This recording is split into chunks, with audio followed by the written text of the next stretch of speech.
Olá, senhoras e senhores, sejam muito bem-vindos aqui a mais um vídeo do canal Camisa 17, onde eu, Guilherme Dutra, gosto de bostejar um pouquinho sobre o futebol. Bom, tivemos aí o jogo que definiu o fim da viagem da seleção brasileira para o velho continente para atuar nos jogos da data FIFA. O primeiro amistoso foi contra a Inglaterra, aquele 1-0, e o jogo que acabou agora há pouco, 3-3 do Brasil contra a Espanha, um verdadeiro jogaço. Eu vou falar aqui mais especificamente do jogo de hoje contra a Espanha e um pouco da impressão que o Brasil deixou nessa data FIFA. Bom, eu não pude acompanhar o começo do jogo contra a Espanha, porque eu tava vindo da universidade no ônibus e é um pouquinho demorado, então eu cheguei quase que ali nos 30 minutos do primeiro tempo. E ao que eu percebi, pelos que os comentaristas estavam falando na transmissão e pelo que o pessoal comentava na internet, a Espanha estava sendo muito superior ao Brasil, pelo menos durante 25 minutos do primeiro tempo. E eu percebi isso pelo pouco que eu vi, que a Espanha estava marcando muito bem, muito alto, e o Lamine Yamal estava deixando todo mundo na saudade. Eu fui ver o lance do gol da Espanha, quando eu cheguei já estava 1-0 para eles, e foi totalmente esse lance, individualidades do Yamal que foi e buscou o pênalti. Muitos questionaram a validade desse pênalti, eu também não acho que foi pênalti, mas querendo ou não, é de se atentar um pouco os 3 gols da Espanha. Os 2 primeiros especialmente, porque eles vieram de jogadas individuais dos jogadores. Esse primeiro foi o Yamal, que saiu cortando 3 jogadores da seleção brasileira, chegou na área e cavou o pênalti pra ele. Ele tá mais do que certo, né? Querendo ou não, ele é esse jogador de individualidade, jogador de drible, velocidade, muito ágil e cavou o pênalti pra sua seleção. Rodri foi lá, cobrou, marcou. 1-0 pra Espanha.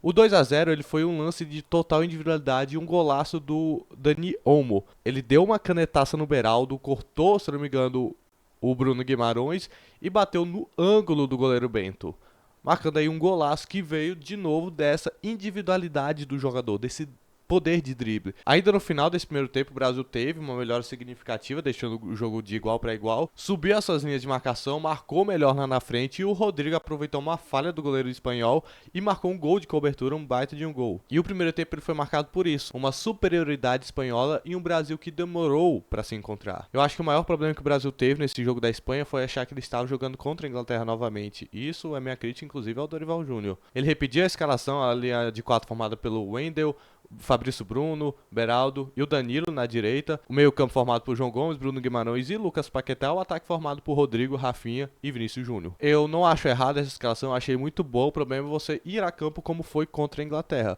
porque são seleções, Inglaterra e Espanha, totalmente diferentes uma da outra. A Inglaterra ela tinha um jogo mais compacto, mais taticamente falando, mais posicional. A Espanha, por outro lado, ela tinha muita parada do improviso, muito pelo momento que eles estão vivendo. A Espanha é um time que está buscando toda a sua reformulação, um time que vem passando por uma fase muito ruim, que vem buscando a sua reformulação a partir de jogadores muito novos. A prova disso é o Lamine Yamal, que com 16 anos estava jogando e fez uma partidaça contra o Brasil. Além dele tem o Dani Olmo, que é muito novo, o Nico Williams, que estava na ponta esquerda, também muito novo, entre outros nomes aí. Ou seja, estávamos jogando contra uma seleção que tinha um poder de drible e agilidade muito maior do que a Inglaterra. Então não poderíamos usar da mesma cabeça e da mesma estratégia contra eles. Mas o Brasil repetiu a fórmula e não deu muito certo. O Yamal, principalmente, deitou ali pelo lado direito da seleção brasileira. Deixou todo mundo na saudade em vários e vários lances. Jogou muita bola, apesar de não ter feito gol nem dado assistência. Bom, mas no segundo tempo, eu acho que o próprio Dorival percebeu essa sua falha e mudou quase todo o time. Já no intervalo do jogo, o técnico fez 4 substituições decisivas. Botou aí o Andreas Pereira, Ian Couto, Endrick e André. Mudou quase que o meio de campo todo e uma peça do ataque fundamental, né? Saiu o Rafinha para a entrada do Endrick. E aí o Rodrigo meio que assumiu aquela ponta direita e o Endrick como centroavante. Destaque para a partida do Rodrigo, que atuou quase como um falso ponta, como eu gosto de citar. E eu acho que é o melhor dele atuar assim em uma posição definida, seja centralizado como falso 9 ou como falso ponta, como eu gosto de chamar, porque ele tem aí sua total liberdade para poder criar. Eu acho que ele está sendo fundamental nessa questão da seleção brasileira. Um cara que consegue digitar muito bem o ritmo do jogo. E a série do Rafinha é bem explicável, já que ele fez um jogo muito ruim, muito sumido e não teve muito o que fazer. Do outro lado, a ponta, o Vinícius Júnior, ele não estava também fazendo uma boa partida, né? Ele fez um primeiro tempo muito ruim, um segundo tempo muito abaixo também, e logo não demorou muito até ele sair. E enfim, o Brasil foi para o segundo tempo derrotado por enquanto, mas não demorou muito para irmos atrás do segundo gol, o gol de empate, que veio aí no pé do Endrick. Cara, esse jogador é uma joia sensacional, bicho. Ele tá tendo um início com a seleção brasileira absurdamente bom, cara. Raro de se ver essas coisas no futebol mundial. Já contra a Inglaterra, ele entrou e fez o gol da vitória da seleção brasileira. E agora, nesse jogo de hoje, ele fez o gol que deu 2-2 para a equipe, que empatou o jogo. Já marcando contra duas grandes seleções campeãs mundiais, as maiores potências da Europa. Ele tá chegando com um futebol muito gigante para a equipe. E precisamos cada vez mais disso, porque eu acho que, como eu sempre gosto de falar, por algum tempo, eu acho que desde o Neymar até agora essa nova geração, tivemos a ausência de grandes promessas para o futuro da seleção brasileira. E eu acho que essa geração de agora está sendo muito boa, muito proveitosa. Podemos tirar muitos craques ali, não só o Endrick, mas também como Vinícius Júnior, Martinelli, o André do Fluminense, que também é muito bom, Beraldo, que é um ótimo zagueiro, e entre outros jogadores, entre outros nomes. E o segundo tempo ele foi muito equilibrado. A Espanha ela tentava, agredia muito, e a Yamal continuou naquele seu estilo de gingar, de ter o drible como seu potencial poder de fogo, criando muitas oportunidades para a equipe, mas meio que tava nesse vai e volta, vai e volta, vai e volta. Ninguém conseguia finalizar com perigo ao gol. Até que lá na reta final do segundo tempo, a Espanha foi chegando e cavou um pênalti ali, outro pênalti que eu também achei muito mandrake, bem mais mandrake que o primeiro, diga-se de passagem. O Carvajal ele foi infiltrando na área, beleza. E ele tirou a bola do zagueiro Beraldo. O zagueiro Beraldo teve ali um contato com o Carvajal. Todavia, é um contato normal de jogo, é uma briga por espaço. Não cabia o árbitro ali dar pênalti nesse lance. E é engraçado a gente ver partidas como essa de hoje, que o árbitro era até português, porque analisa-se assim uma dependência do árbitro com o VAR no futebol atual. Nenhum árbitro no futebol mundial tem precisão e certeza no que ele vai marcar em campo. E em jogos como hoje, que não teve o VAR presente, prefere-se marcar do que não marcar, entendeu? Então, se surge essa dúvida se foi ou não pênalti, que eu acho que até o próprio árbitro ficou nessas dúvidas nos dois lances da Espanha, é de preferência ele marcar. O próprio ele já entra com essa mentalidade.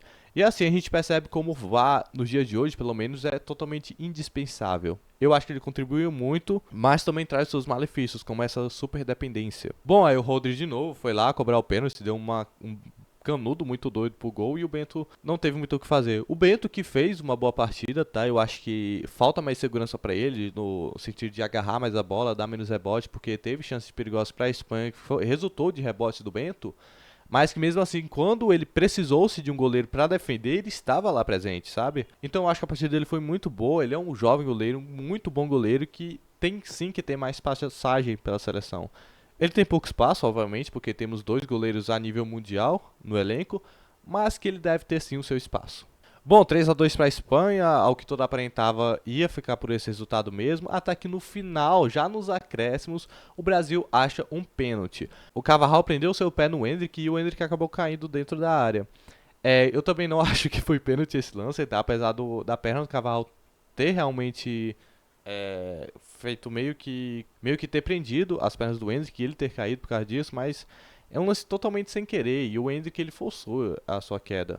Não, se não me engano foi o André, não foi o Enzo que foi mal. Mas enfim, o Lucas Paquetá pegou a bola e fez o gol do empate contra a seleção espanhola.